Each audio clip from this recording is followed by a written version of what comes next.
베드로후서 3장 1절에서 9절까지입니다.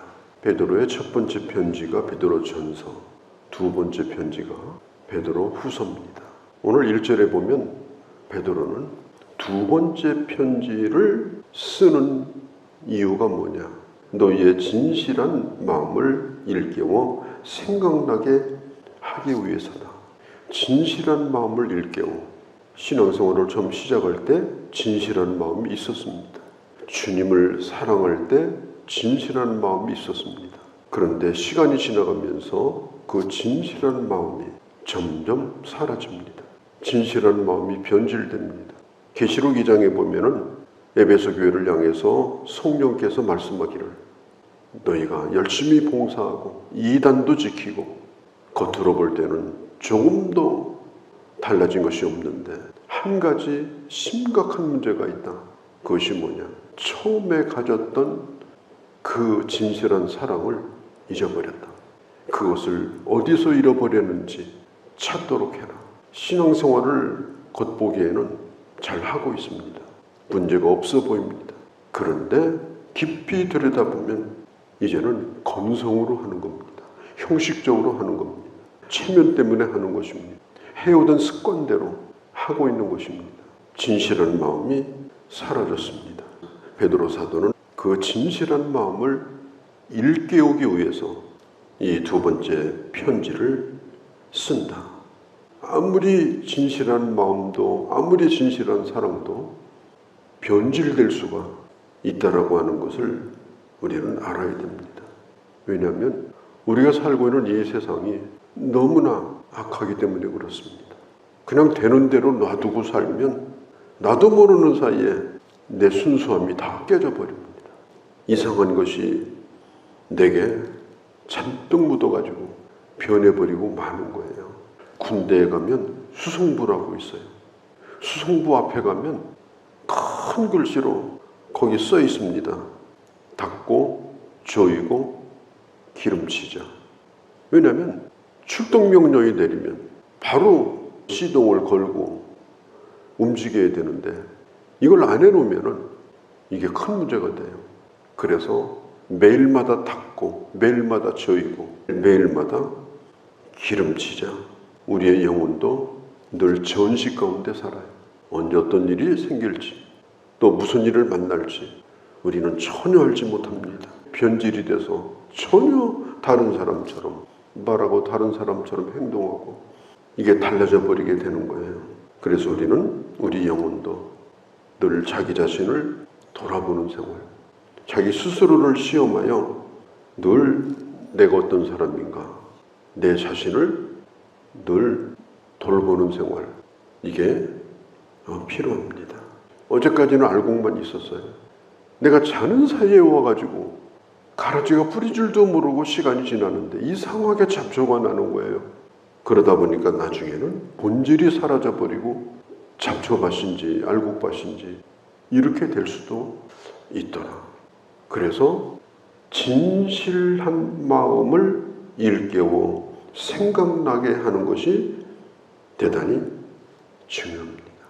이렇게 하는 방법 가운데 중요한 게 뭐냐? 반복해서 기억하는 겁니다. 성경 2절에 보면은 기억하게 하려 하노라. 기억하게 하려 하노라 이 말은 이미 알고 있는 거예요. 이미 자료 들었던 얘기예요. 그런데 오늘 또 기억을 하는 겁니다. 오늘 또 생각을 하는 겁니다. 빌립보서 3장 1절에 보면 사도 바울이 이렇게 말합니다. 같은 말을 반복하여 하는 일을 나는 수고롭다고 생각하지 않는다. 한 얘기 또 하시네. 그래 들었던 얘기인데 안다고 아는 게 아닙니다. 기억하고 있다고 그게 오늘 내가 행하는 것은 아닙니다. 이 반복의 원리가 중요해요. 내 의식과 무의식까지 하나님의 말씀으로 하나님의 사람의 생각으로 무장되는 거. 그게 바울이 얘기합니다. 이게 가장 안전한 길이다. 안전한 길이기 때문에 같은 이야기를 또 하는 것이다. 유치원에서 선생님이 아이들 가르칠 때 길 건너는 법 가르치잖아요. 한 번 가르칩니까? 한 번 가르친다고 그 아이가 그렇게 합니까? 아니에요. 매일마다 가르쳐요. 매일마다 손 씻기 가르치고 유치원 교육의 특징은 뭐냐? 새로운 프로그램을 하는 게 아니에요. 반복해서 합니다. 그래서 책이 나왔잖아요. 유치원에서 배운 것이 평생 간다고. 유치원 교육은 어떤 과정이 아닙니다. 어떤 프로세스를 거쳐서 졸업장 따는 게 아니고 어릴 때 좋은 습관을 계속해서 가질 수 있도록 몸에 배게 해주는 거예요. 그래서 조그만 아이들도 유치원에 가면 달라지는 거예요. 왜? 반복 교육 때문에 그렇습니다. 일단은 반복하면 좋아지게 돼 있는 거예요. 신앙생활도 마찬가지입니다. 이것은 못 들어보던 얘기다, 새로운 것이다. 아닙니다. 못 들어보던 거, 새로운 거, 그것은 문제가 있는 거예요. 들었던 얘기를 또 들어도 오늘 너무 또 좋아. 어제 들은 얘기를 또 들어도 오늘 또 새로워. 그게 건강한 거예요. 어제 먹던 법인데 아유 오늘 또 먹게 되네. 아, 이거 김치 이거 몇 년 동안 먹어야 돼. 새로운 김치 없나? 그러면 갈 때가 된 거예요. 어제 먹었는데도 왜 이렇게 밥이 또 맛있는지, 작년 김치보다 올 김치가 왜 이렇게 좋은지. 좋은 것도 아니에요. 맛이 새로우니까 또 좋은 거예요. 그게 건강한 겁니다. 신앙생활은 새로운 걸 배워서 내 자신이 만족한 게 아니고 늘 같은 말씀을 들어도 내 영혼이 건강하기 때문에 오늘도 새롭고 오늘도 그 진실한 마음이 내 안에 가득 차서 주님을 사랑하게 되는 겁니다. 그래서 베드로가 말합니다. 진실한 마음을 일깨워 생각나게 하여. 구약의 선지자들이 했던 예언의 말씀과 예수님으로부터 들었던 사도들로 말미암아 명한 것을 기억하게 하려 하는 것이다. 오직 믿음으로 구원받는다는 것. 우리가 구원받는 것은 하나님께서 일방적인 하나님의 계시에 의하여 우리가 예수 그리스도를 믿게 되었다는 것. 내가 노력하고 내가 깨닫고 내가 믿으려고 해서 믿은 것이 아니고 은사적 믿음으로 내가 예수를 믿게 되고 그리고 끝까지 주님께서 나를 지켜주시고 나를 끝까지 하나님의 사람 되게 한다고 하는 이 분명한 이 확신을 가지고 이 복음을 늘 기억하고 사는 것. 거기에 내 무슨 공로나 내 노력이나 이게 끼면 그때부터는 문제가 생기는 거예요. 진실한 마음이 사라지는 겁니다. 오직 하나님의 은혜입니다. 오직 예수 그리스도의 복음입니다. 그것으로 만족합니다. 특별히 이 베드로 시대는 하나님의 말씀이 책으로 만들어지지 않았을 때예요. 거의 모든 것을 기억력에 의존합니다. 들었던 말씀을 잃어버리면 그것으로 끝나요. 들었던 말씀을 반드시 기억해야 되는 거예요. 여러분, 우리가 나이 먹으면서 이제 기억력도 사라지면 습관이 하나 생기죠. 뭐예요? 시장 갈 때도 기록해가지고 갑니다. 손에다 쥐고 가는 거예요. 또 날마다 시간표를 써놓고 확인을 합니다. 오늘 해야 될 게 뭘까? 하나님의 말씀도 우리가 다 기억을 못하고요. 또 자주 또 잃어버려요. 그래서 어떻게 하든지 하나님의 말씀을 우리가 기록하고 특별히 암송하고 언제든지 내 안에 대답할 것이 준비되어 있도록 해야 돼요. 왜냐? 이 세상은 언제 무슨 일이 우리에게 올지 몰라요.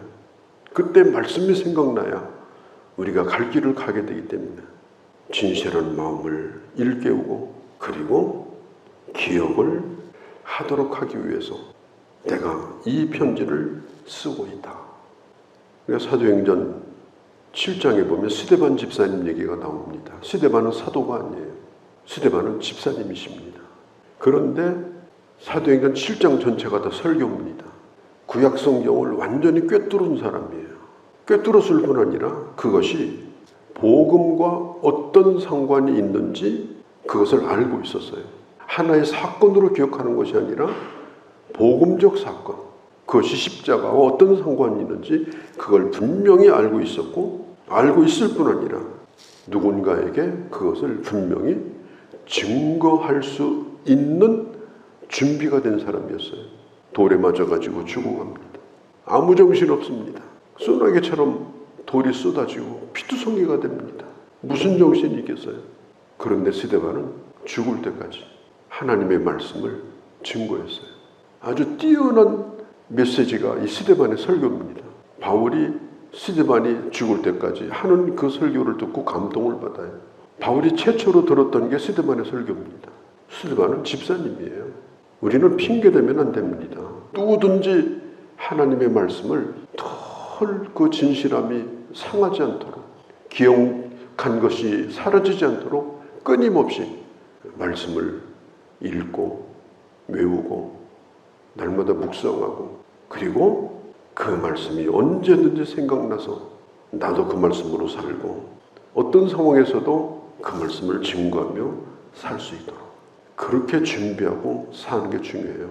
특별히 말세에는. 지금 베드로 사도는 이 말세의 종말에 대한 얘기를 하지 않습니까? 하나님의 말씀을 들을 때는 지식이 아니라 감동이 와야 되는 거거든요. 감동받은 것은 안 잃어버리거든요. 조그만 감동받은 것도 10년 전 얘기도 하고 있잖아요. 날마다 하나님의 은혜를 그렇게 받는다면 얼마나 우리가 충만해지겠어요? 얼마나 차고 넘치겠어요? 입을 열면 얼마나 많은 사람들을 살려내고 그들에게 복음을 전할 수 있겠어요? 우리는 그런 기회를 늘 가지고 있으면서도 잃어버리고 살기 때문에, 기억이 안 나기 때문에 답답할 노릇인 것입니다. 하나님의 말씀을 들었는데 생각이 안 나요. 그건 기억력의 문제가 아니라 영적으로 심각한 문제입니다. 진실한 마음을 일깨워 구약의 선지자들과 사도들의 명하신 것을 기억나게 하려고 오늘도 내가 하나님의 말씀을 다시 기록하고 있다. 그러면서 베드로 사도가 3절에 하는 얘기가 뭐냐? 이것들을 알라. 이것이 중요한 겁니다. 바로 예수 그리스도의 재림에 대한 겁니다. 이것을 알라. 그때 당시 복음이 시작된 지가 얼마 되지도 않았고 예수님의 사도들이 살아있을 때임에도 불구하고 복음을 들은 지 얼마 되지 않는 사람들이 벌써 자기들 맘대로 살기 위해서 재림은 없어, 이런 얘기를 하고 다니는 사람들이 있었어요. 또 그 당시는 예수 믿다가 참 목숨을 걸어야 되는 때인데 맞아 죽느니 순교하느니 주님 오셔서 나를 데려가면 얼마나 좋을까. 내 생전에 주님을 바라보고 매일마다 목이 빠지게 주님을 기다리는 사람도 있었어요. 정욕대로 살려고 하는 사람도, 재림이 없다고 하는 사람은 그냥 자기 멋대로 살고, 주님 기다리다가 핍박이 길어지니까 나중에는 스스로 낙심해가지고 재림이 혹시 없는 거 아닌가. 오늘 베드로가 말합니다. 재림이 없다고 내세우는 그들, 세상은 달라진 것이 없는데 무슨 재림이 있겠는가. 예수님은 구약에 예언한 대로 오셨고, 예언한 대로 구속의 사역을 이뤘고, 예언한 대로 주님은 십자가 달려 죽으실 뿐 아니라 부활하셨고, 주님이 말씀하신 대로 몇 날이 안 되어 하늘로 올라가셨습니다. 그리고 주님이 하신 말씀이 뭐냐? 너희가 본 그대로 내가 반드시 올 것이다. 너희가 본 대로 올 것이다. 그때 예수님의 올라가심을 본 사람들이 많거든요. 내가 올라가는 걸 봤다면 내가 오는 것도 보게 될 것이다. 분명히 약속을 했는데 그 약속은 오늘 성경에 보면 그것은 7절에 그 동일한 말씀, 노아 홍수 때의 말씀대로 세상을 물로 덮었습니다. 오늘 성경도 5절에 그걸 또 말하고 있어요. 그러면 앞으로 재림은 이렇게 하나님의 심판이 임한 것처럼 그 동일한 말씀으로 불사르기 위해서 잠깐 동안 이 세상을 보호하고 계신 것이다. 왜냐? 경건치 아니한 자를 어떻게 하든지 구원받게 하기 위해서다. 노아 시대의 노아가 방주를 지으며 말씀을 선포한 것처럼 마지막 때 우리가 해야 될 일은 반드시 하나님의 약속이 이루어질 것을 믿고 나도 믿음을 지킬 뿐 아니라 이 말씀을 이 세상에 증거하는 일을 하며 사는 것이 바로 오늘 우리가 해야 될 일이다. 1992년에 시한부 종말론 파동이 일어났습니다. 그 이후로 한국교회는 결정적인 타격을 입었습니다. 왜냐?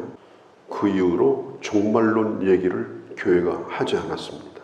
재림 얘기를 하지 않았습니다. 종말과 재림이 없는 신앙은 죽은 신앙입니다. 현세적 신앙입니다.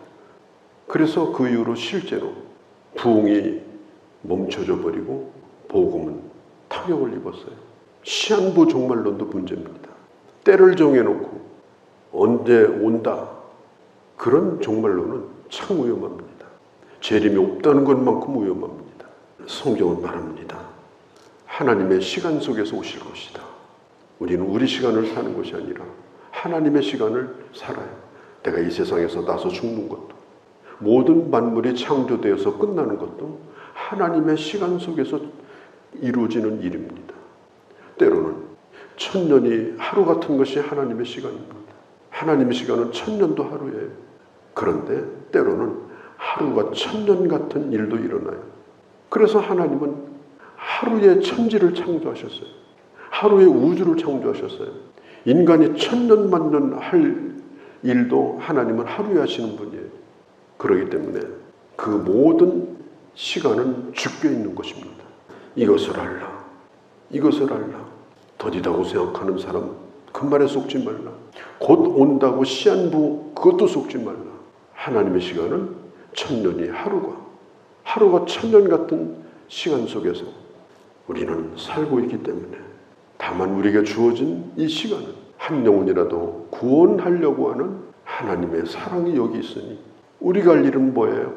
나도 깨어있고 스데반처럼 주님이 부르시는 순간까지 나도 복음을 증거하며 사는 것. 이게 바로 내가 해야 될 일이다. 매우 중요한 말씀을 드렸습니다. 하나님의 마음을 충분히 알고 날마다 그 마음을 읽고, 그리고 그 주님 앞에서 나의 진실함을 항상 일깨워서 그리스도의 아름다운 사람으로 살아가는 그런 주의 자녀들이 되어주시기를 바랍니다. 거룩하신 우리 아버지, 오늘 주의 말씀을 들었습니다. 우리의 진실한 마음이 부패되는 일이 없도록, 다른 것은 잃어버려도 주의 말씀을 잊지 않고 살 수 있도록 내 믿음을 지키며 방주를 지으며, 그리고 끝까지 하나님의 말씀을 선포하며 살다가 아름다운 주의 사람으로 주님을 만나는 그런 저희가 되게 하여 주옵소서. 우리 주 예수님의 이름으로 기도하옵나이다. 아멘.